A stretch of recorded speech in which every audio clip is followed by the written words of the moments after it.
coração tá no cabeção ou no pilotão? A voz que você ouviu é do presidente da Confederação Brasileira de Futebol, Rogério Caboclo. A pergunta foi feita à secretária pessoal dele. Cabeção e pilotão é como o dirigente se refere a dois outros funcionários da CBF. Ela responde que não estava dividida entre nenhum dos dois, estava sozinha e muito bem assim. O dirigente continua a conversa, contando detalhes da vida amorosa dele.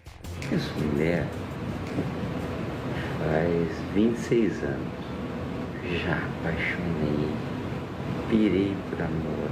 Eu tinha te jurado que eu não ia falar sobre assuntos particulares.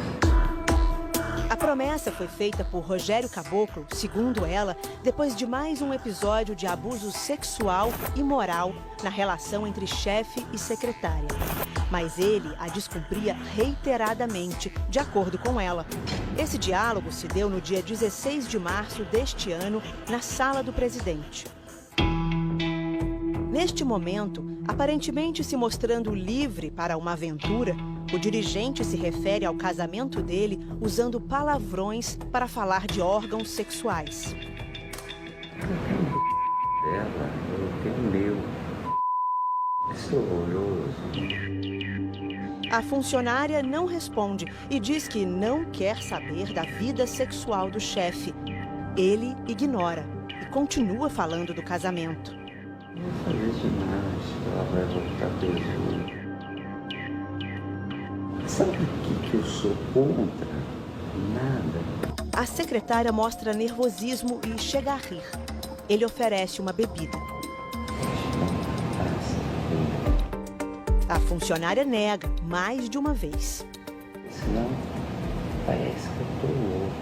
Aí eu começo a falar um monte de besteira. Posso fazer pergunta?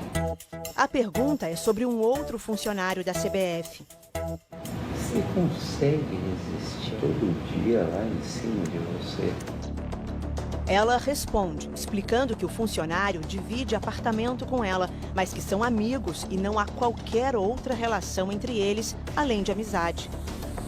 O dirigente desdenha da resposta e continua insistindo em perguntas pessoais que nada têm a ver com a relação de trabalho entre chefe e subordinada.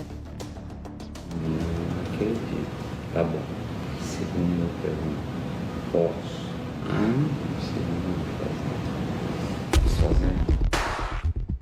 Ela então corta a conversa e diz que acha melhor ele não perguntar mais nada, porque está ficando sem graça. Mas Rogério Caboclo abaixa a voz e pergunta. O diálogo é encerrado por ela neste momento e ela sai da sala. Nós optamos por não publicar a voz da mulher para evitar o constrangimento dela. E mostramos a gravação a um perito. Wanderson Castilho é especialista em crimes digitais. Hoje mora em Miami e trabalha para a polícia americana. Da análise do áudio completo, desde o início que ele se fez até o final, existe a continuidade, sem qualquer edição, corte ou inserção. A outra etapa, que é a filtragem de frequência de voz. E aí fez sim a comparação da voz do outro arquivo, que nós sabemos quem é que estava falando, e de uma entrevista que o senhor Rogério Caboclo fez, eu fiz essa comparação. O nosso desejo de desenvolver o futebol. Fiz a limpeza, tirei todos os ruídos e comparei com o arquivo analisado. Deu um match, deu uma confirmação de que eram as mesmas pessoas, ou seja, a confirmação que a voz pertencia sim ao senhor Rogério Caboclo. Isso é horroroso.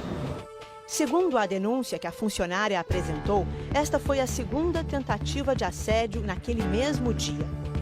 Minutos antes desse episódio, ela tinha sido chamada à sala do presidente para terem um papo descontraído. Na ocasião, ele pediu que ela tirasse a máscara e insistiu que aceitasse bebida alcoólica. De acordo com a denúncia, desconfortável com a situação, ela mandou mensagens para 2 diretores da CBF pedindo ajuda.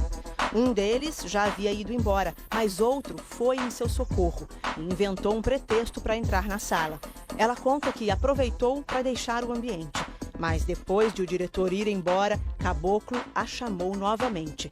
E foi aí que ela decidiu gravar toda a conversa que você acabou de ouvir. Este é um dos áudios que ela afirma ter em seu poder. Você pediu ajuda dele. Ele vir aqui. As intromissões na vida pessoal da funcionária, segundo ela, eram constantes e muitas vezes na frente de diretores e outros funcionários.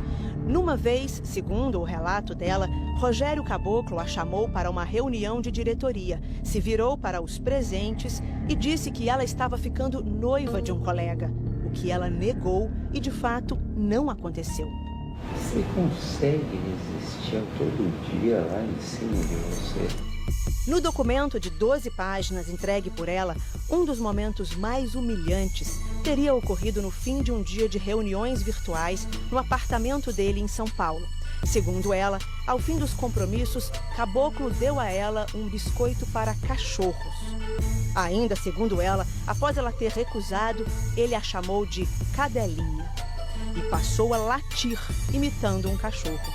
Tudo isso, ela afirma, aconteceu após farto consumo de bebida alcoólica por parte do chefe e depois de ela ter se recusado, mais uma vez, a falar de sua vida amorosa. No dia seguinte, ela confrontou o chefe dizendo que se sentiu ridicularizada. Ele teria reagido determinando que a funcionária não tivesse relações de amizade com ninguém da CBF. Ao final do dia, teria afirmado, segundo ela conta na denúncia, que as roupas dela não eram compatíveis com o ambiente de trabalho.